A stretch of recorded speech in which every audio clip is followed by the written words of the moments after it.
Hey there, my name is Chris, and for the TiDB Future app hackathon, I put together an app called Babynaming. Now, many of us might be familiar with apps on the web that help essentially new parents come up with names for their child. But the problem with this is that often the names aren't really specific. They're not really catered to each individual, but rather they just focus on the popularity. An additional site might be something like Baby Names, where if you're looking for a name, you might be able to go and see this list, but it doesn't help you quickly narrow down exactly what you're looking for or be able to personalize based on some of the unique characteristics about what you want your child to be.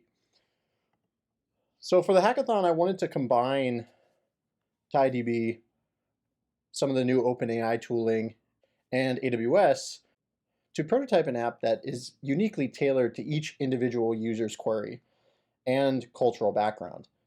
Let me show you how this works. So on the Babynaming.pro site, you can enter basic characteristics about the family and what you might potentially want your child to be. So what's interesting about this is that some of the AI tooling will automatically take advantage of the fact that a certain last name might have a cultural background. The last name Reddy, for example, comes from an Indian background, and the AI should be able to pick up on that and tailor a first name that goes well with that particular surname based on the characteristics you want to become. So you can just use the default prompt and say, I want my child to become a tech CEO. And let's say it's a female. What Babynaming does is it constructs a prompt behind the scenes. Take these different inputs and create a very unique result for that given last name. In this case, coming down here, you can see different degrees of match quality based on the given characteristics.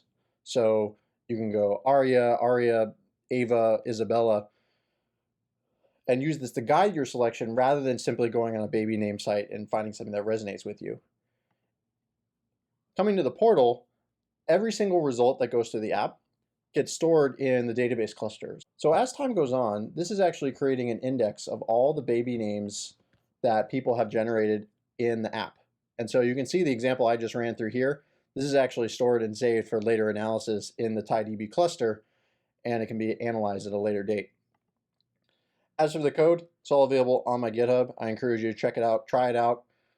There's instructions to build, but this is pretty much the Babynaming.pro project, and thanks for your time.